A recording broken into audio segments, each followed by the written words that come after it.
as you are aware that after ascertaining the potentiality of the beekeeping and honey industry in the state government has, you know, constituted Nagaland Beekeeping and Honey Mission in the year 2007.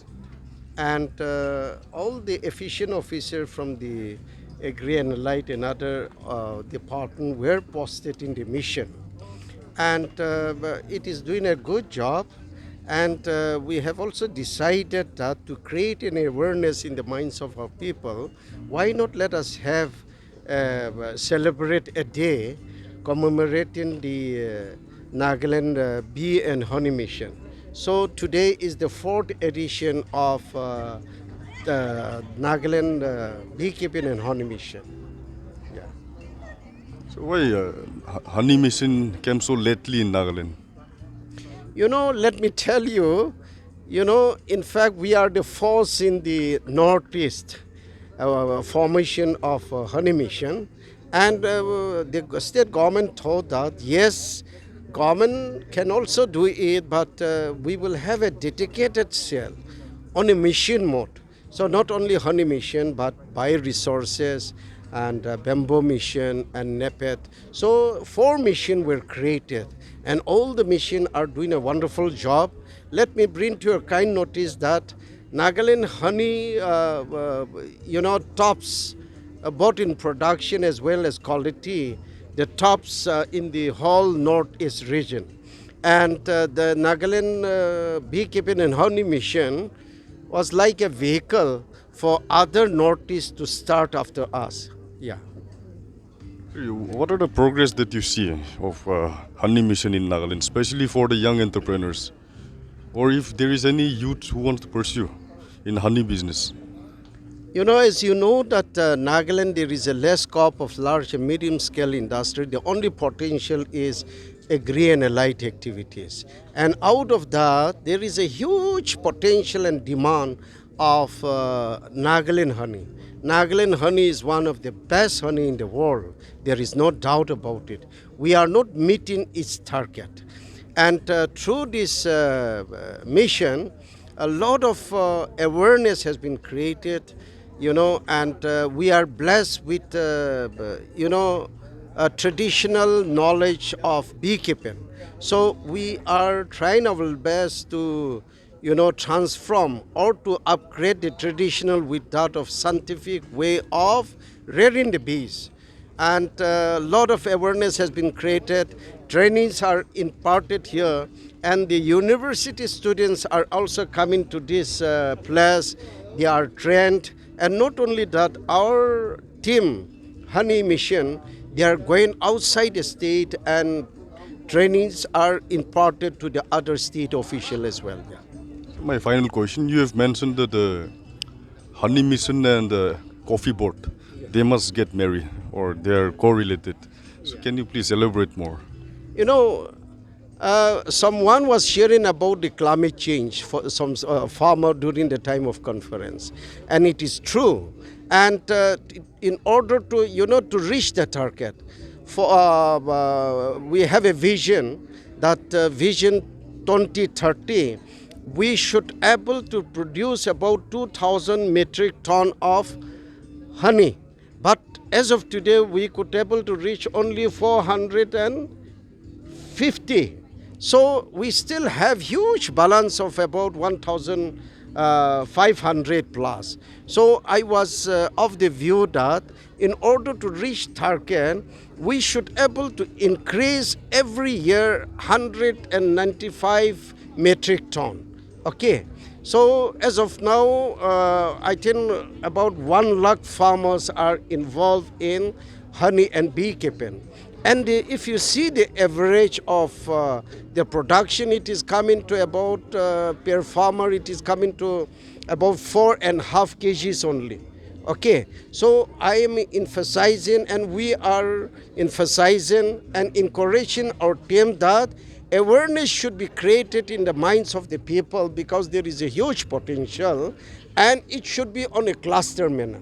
And in order to do the cluster manner, the state government has also planned to reach 50,000 hectares in 2030 for coffee plantation. Okay, and coffee has already reached about 10,000 hectares.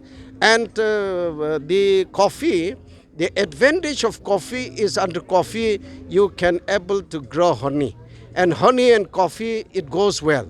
So I was encouraging that there should be a conversion of honey mission and LRD, so that the honey and coffee should marry each other, so that since the infrastructure are already there, they can able to encourage the honey and beekeepers to encourage in those areas where there is already an infrastructure, so that we will able to increase the production. Yeah.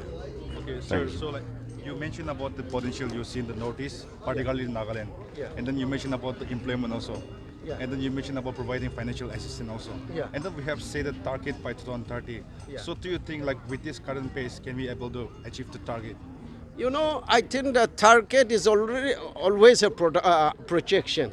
Like even LRD coffee, we have targeted for 50,000, but I think we may able to reach only up to 30. So although our target is 2,000 metric ton, I think if you can able to achieve 1,500 metric ton in 2030, I think that achievement level is satisfactory. So we are looking forward that. Why I have emphasized on the what do you call it, employment. You know, the employment in the government sector has already reached LOC line of control, and there is a huge, if you compare with that of the total employees that we have in our state, as I stated, with about 87,500 plus regular employees, with 21,000 plus fixed pay employees, and 13,374 work charge, totaling to about 1,39,000. So if you see the population to ratio to employment, it is coming to 1:13, 14. So here government has also done a lot, but there are a lot of potential areas in other sector, whether it is coffee plantation, whether it is honey, whether it is organic vegetables.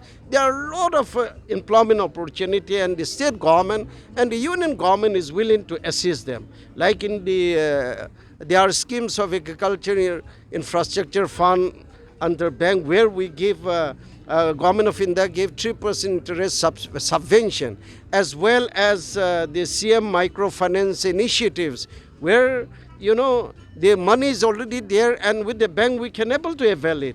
KCC loan is going to be like a free money.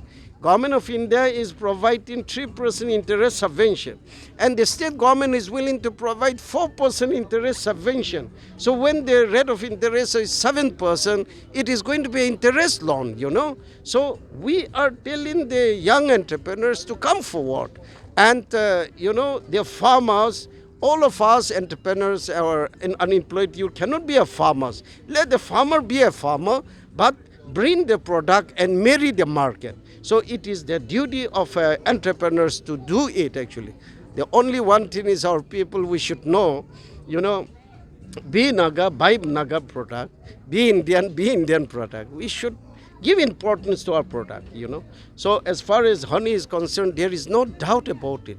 There is a huge potential, and we are not in a position to meet their demands. Yeah, thank you. So one last question. Yeah. So I believe at present, in the entire Nagaland, we are covering only few districts or few towns, and we know that there are so many untapped lands all over the Nagaland.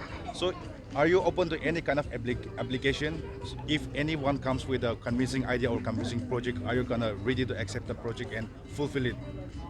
You are talking about honey? Anything about the honey or the coffee? Well, I think there is no problem. The potential area, as I was telling during the time of the conference, it should not be on the basis of you know, your own interest, my own interest, or someone interest.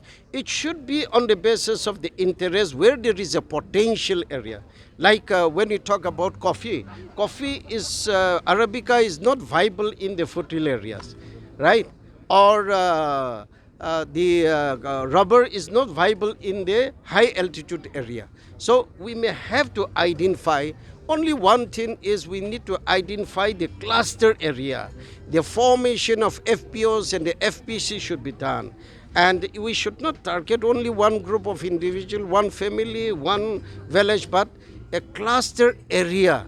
And what I was insisting was we should not bring all the product all the way from Mima, from Suruto area, from Tongsang, Noklak area to do the processing here. It's a time taken and cost of transportation. So I was telling my team and requesting them is to go and let them have the small processing unit in their own town, in their own village, in their own location, packaging, and all processing should be done there, and people will come to the area. When it comes to the Nagaland quality of honey, rather people will come in search of us. We need not do any advertisement.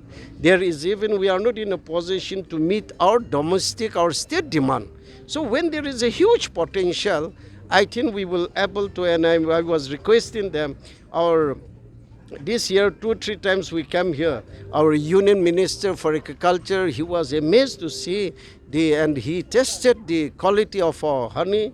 Our Union Agriculture Secretary, Sir Manoj, and all the officers, they came here, and there is no problem as far as the funding is concerned.